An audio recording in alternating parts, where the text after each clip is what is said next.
ऐसी कृपा करो भगवान, हरदम रहे तुम्हारा ध्यान।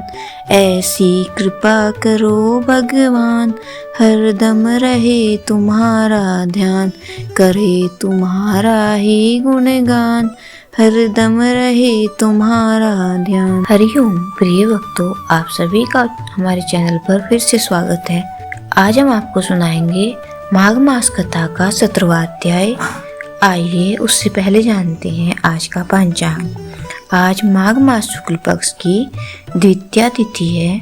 आज 20 जनवरी 2026 मंगलवार का दिन है। आज माघ मास शुक्ल पक्ष की द्वितीया तिथि है, जो 20 जनवरी रात 2:14 से 21 जनवरी रात 2:42 तक रहेगी।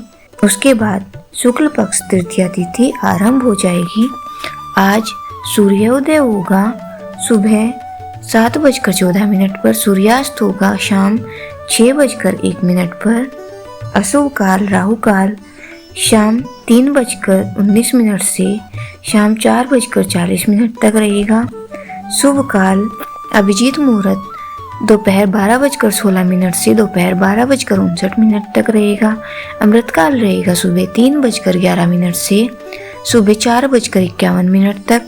ब्रह्म मुहूर्त रहेगा सुबह 5:37 से सुबह 6:25 तक। माघ मास महात्म्य सुनने से पहले आइए सुनते हैं ये कहानी।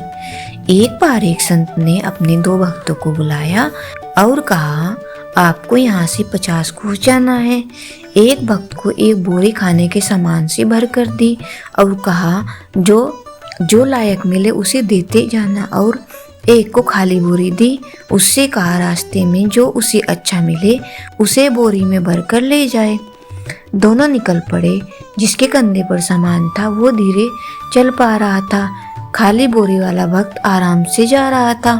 थोड़ी दूर उसको एक सोने की ईंट मिली, उसने उसे बोरी में डाल लिया।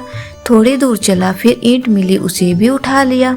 जैसे जैसे चलता गया उसे सोना मिलता गया और वो बोरी में बढ़ता हुआ चल रहा था और बोरी का वजन बढ़ता गया। उसका चलना मुश्किल होता गया और सांस भी चढ़ने लगी। एक एक कदम आगे चलना कठिन होता गया। दूसरा भक्त जैसे जैसे चलता गया, रास्ते में जो भी मिलता उसको बोरी में से खाने का कुछ सामान देता गया। धीरे धीरे बोरी का वजन कम हो गया और उसका चलना आसान हो गया। जो बांटता गया उसका गंतव्य स्थान तक पहुंचना आसान होता गया, और जो लालच में आकर इकट्ठा करता रहा वो रास्ते में ही दम तोड़ गया। हम सभी को यह सोचना चाहिए कि हमने जीवन में क्या बांटा और क्या इकट्ठा किया, हम मंजिल तक कैसे पहुंच पाएंगे। आइए अब सुनते हैं माघ मास कथा का 17वां अध्याय। अप्सरा कहने लगी, हे राक्षस। वह ब्राह्मण कहने लगा कि इंद्र इस प्रकार अपनी अमरावती पुरी को गया, सो हे कल्याणी, तुम भी देवताओं से सेवा किए जाने वाले प्रयाग में माघ मास में स्नान करने से निष्पाप होकर स्वर्ग में जाओगे। सो मैंने उस ब्राह्मण के यह वचन सुनकर उसके पैरों में पड़कर प्रणाम किया और घर में आकर सब भाई बांधव नौकर चाकर धनादिक त्याग कर शरीर को नष्ट होने वाली वस्तु समझकर घर से निकली और माघ मास में गंगा यमुना के संगम पर जाकर स्नान किया। सो हे निशाचर, 3 दिन के स्नान से मेरे सब पाप नष्ट हो गए और 27 दिन के पुण्य से मैं देवता हो गई और पार्वती जी की सखी होकर सुख से निवास करती हूँ। इसलिए मैं प्रयाग के महात्म्य को याद करके सब देवताओं के सहित माघ मास में प्रयाग स्नान करती हूँ। सो मैंने अपना यह सब वृत्तांत तुमसे कहा। तुम भी इस योनि में पड़ने और ऐसे कुरूप होने का सब कारण कहो। तुम्हारी दाढ़ी और मूछें बहुत बड़ी बड़ी हो गई हैं और पर्वत की गुफा में वास करते हो। निशाचर कहने लगा कि हे बद्रे, सज्जनों से गुप्त बात कहने में भी कोई हानि नहीं होती। मुझको अब कोई संशय नहीं रहा कि मेरा उद्धार तुमसे ही होगा। सो मैं अपना सब वृत्तांत तुमसे कहता हूँ। मैं काशी में वेदों का ज्ञाता था और बड़े उच्च कुल के ब्राह्मण के घर में जन्म लिया था। मैंने राजा, पापी, शूद्र तथा वैश्यों से अनेक प्रकार के दान लिए। मैंने दान लेने में चांडाल को भी नहीं छोड़ा। उस जन्म में मैंने कोई भी धर्म नहीं किया, वहीं पर मृत्यु को प्राप्त हो गया। तीर्थ स्थान पर मरने के कारण नरक में नहीं गया। पहले 2 बार गिद्ध योनि में, 3 बार व्याघ्र योनि में, 2 बार सर्प योनि में और 1 बार उल्लू की योनि में और अब 10वीं बार राक्षस हुआ हूँ और 75,000 वर्ष से इसी योनि में हूँ। इस स्थान को 3 योजन तक मैंने जंतुहीन कर दिया है। बिना अपराध के बहुत से प्राणियों को मैंने नष्ट किया। इस कारण मेरा मन अत्यंत दुखी है। तुम्हारे दर्शन से चित्त में कुछ अशांति अवश्य आई है, क्योंकि सज्जनों का संग तुरंत ही सुखदायी होता है। मैंने अपने दुख के सब कारण आपसे कहे और सज्जन लोग सदैव दूसरे के दुखों से दुखी होते हैं। अब यह बताओ कि इस दुख रूप समुद्र को कैसे पार कर सकता हूँ? क्या क्षीर सागर हंस को ही दूध देता है, बुगलों को नहीं देता? दत्तात्रेय जी कहने लगे। इस प्रकार उसके वचन सुनकर कंचन मालिनी कहने लगी कि हे राक्षस, मैं अवश्य तुम्हारा कल्याण करूंगी। मैंने दृढ़ प्रतिज्ञा की है कि तुम्हारी मुक्ति के लिए प्रयत्न करूंगी। मैंने बहुत बार प्रयाग में माघ स्नान किया है। वेद जानने वाले ऋषियों ने दुखी को दान देने की प्रशंसा की है। समुद्र में जल बरसने से क्या लाभ? प्रयाग में स्नान करने का 1 बार का फल मैं तुम्हें देती हूँ, उसी से तुमको स्वर्ग की प्राप्ति होगी। उसके फल का अनुभव मैं कर चुकी हूँ। तब उस अप्सरा ने अपने गीले वस्त्र का जल निचोड़कर जल को हाथ में लेकर माघ स्नान के फल को उस राक्षस के अर्पण किया। उसी समय पुण्य प्राप्त करके वह राक्षसी शरीर को छोड़कर तेज में सूर्य सदृश देवता रूप हो गया। आकाश में विमान पर चढ़कर अपनी कांति से चारों दिशाओं को प्रकाशित करता हुआ कांचन मालिनी की प्रशंसा करता हुआ शोभायमान हुआ और कहने लगा कि ईश्वर ही जानता है तुमने कितना उपकार मुझ पर किया है। अब भी कृपया कुछ भिक्षा दो, जिससे मैं कभी पाप न करूं। अब मैं तुम्हारी आज्ञा पाकर स्वर्ग में जाऊंगा।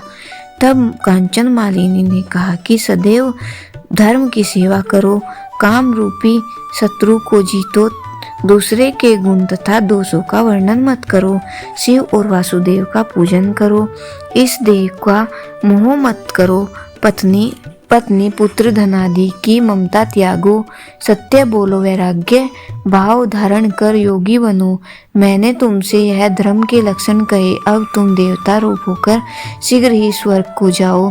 दत्तात्रेय जी कहने लगे कि इस प्रकार गंधर्वों से सेवित वह राक्षस कांचन मालिनी को नमस्कार करके स्वर्ग को गया और देव कन्याओं ने वहां आकर कांचन मालिनी पर पुष्पों की वर्षा की और प्रेम पूर्वक कहा कि हे बद्रे, तुमने राक्षस का उद्धार किया। इस दुष्ट के डर से कोई भी इस वन में प्रवेश नहीं करता था।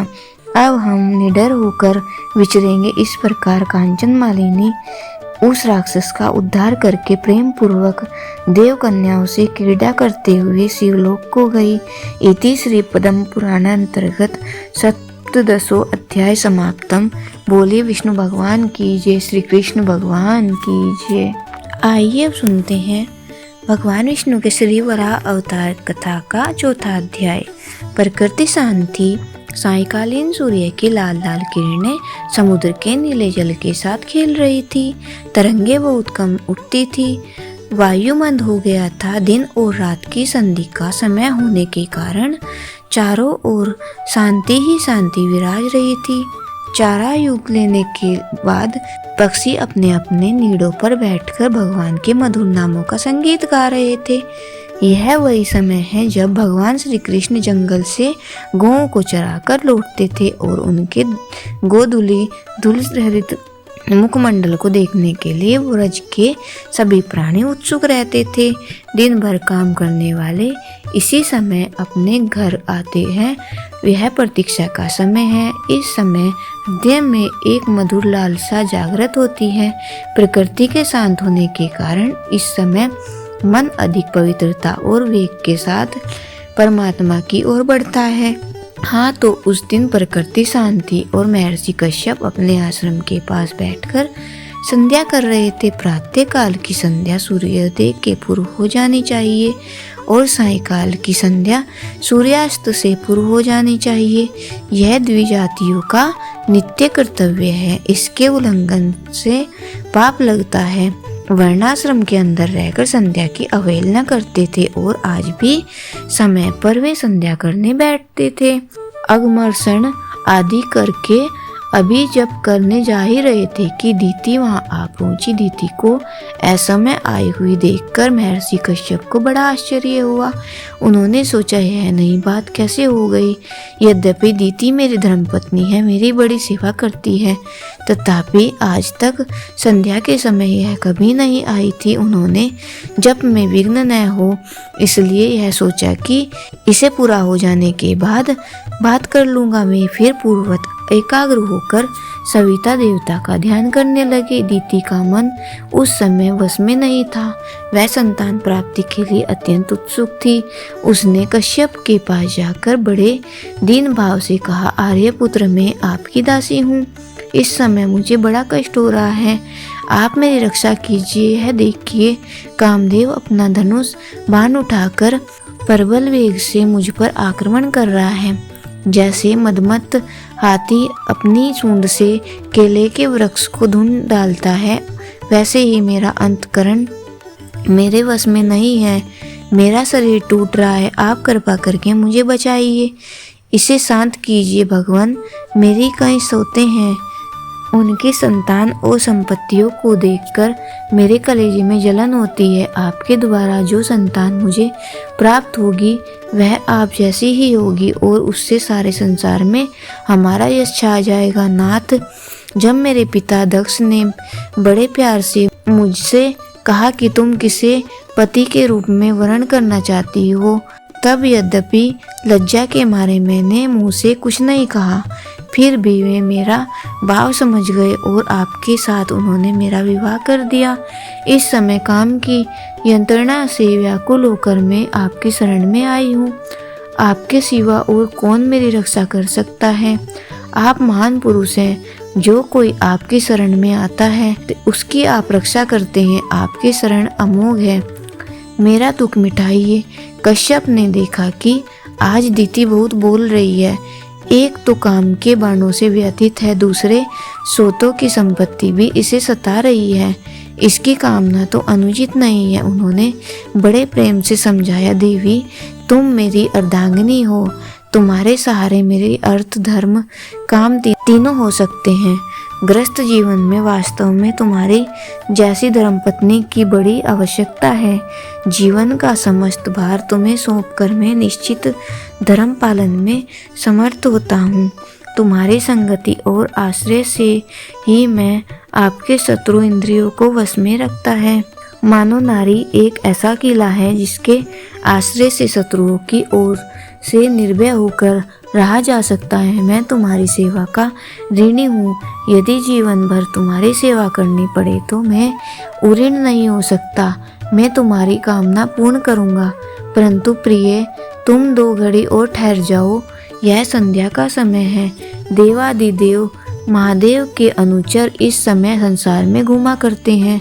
स्वयं भगवान शंकर शमशान की राख शरीर में लपेटे जटाओं को खोले हुए यह देखते फिरते हैं कि कौन इस समय अपने कर्तव्य संध्या आदि में न लगकर प्रमाद एवं पाप क्रम में लगा हुआ है। यद्यपि उनका कोई शत्रु मित्र अथवा नंदनीय प्रशंसनीय नहीं है, फिर भी पापियों पर उनकी तीसरी आंख पड़ ही जाती है। उनका चरित्र बड़ा निर्मल है। संसार सागर से पार होने वाले उनके चरित्र का गायन करते रहते हैं, फिर भी वे उन्मत्त की भांति विचरण करते रहते हैं।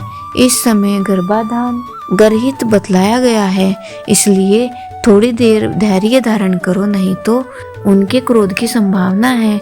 कश्यप के इतना समझाने पर भी दीति को संतोष नहीं हुआ। उसने निर्लज होकर कश्यप ऋषि का वस्त्र पकड़ लिया। महर्षि कश्यप ने सोचा कि मेरे इस शांत आश्रम में जहाँ निरंतर भगवान का स्मरण चिंतन वर्णन होता रहता है, इस प्रकार की मनोवर्ती का होना बड़ा आश्चर्यजनक है।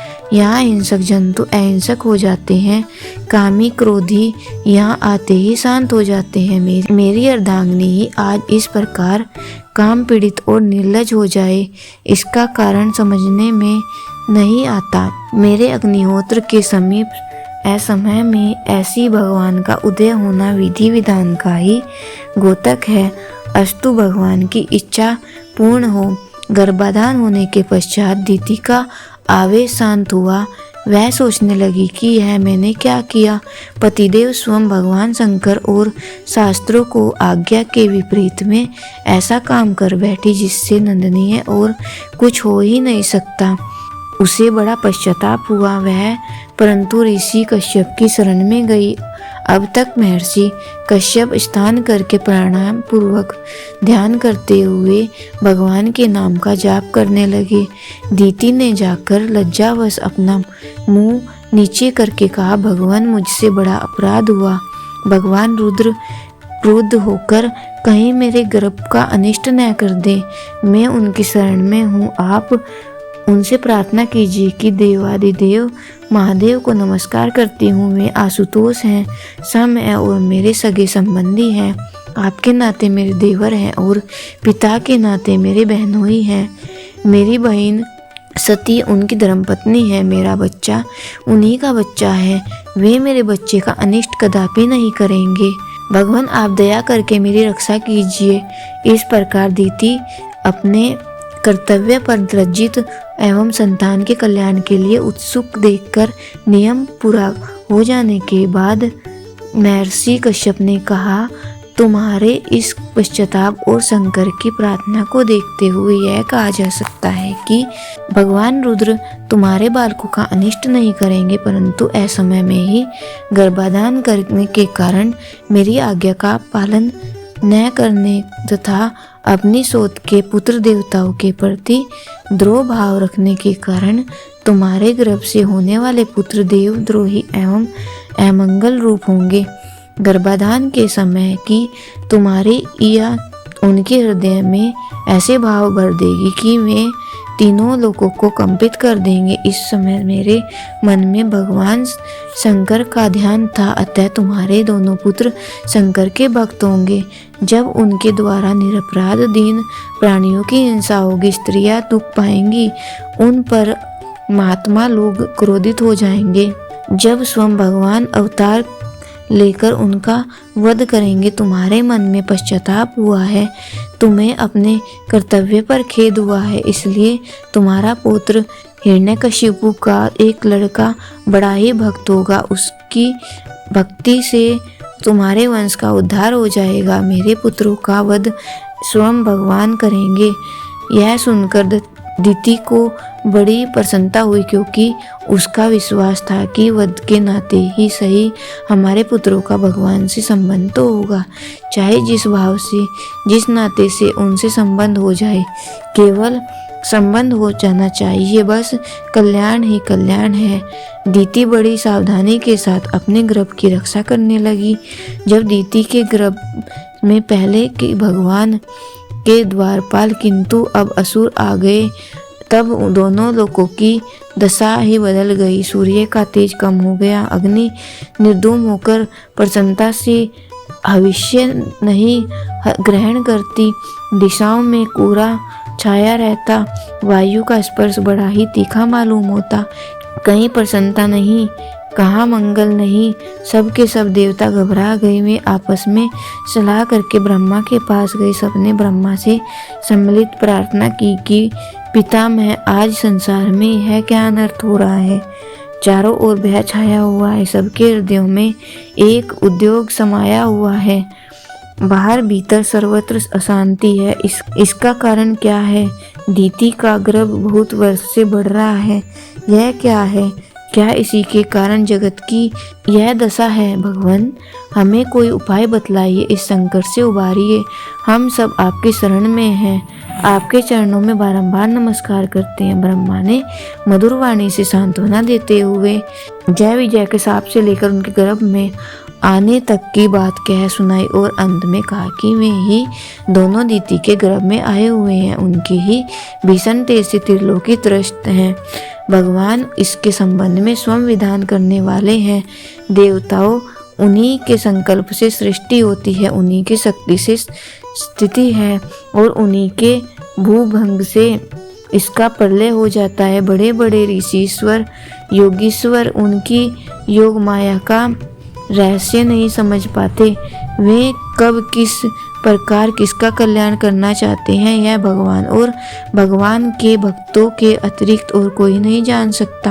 परंतु इतना निश्चित है कि उनके प्रत्येक विधान में जीवों का हित ही निहित रहता है। वे ही हमारे स्वामी हैं, वे ही हमारे सहायक हैं। उन्हीं का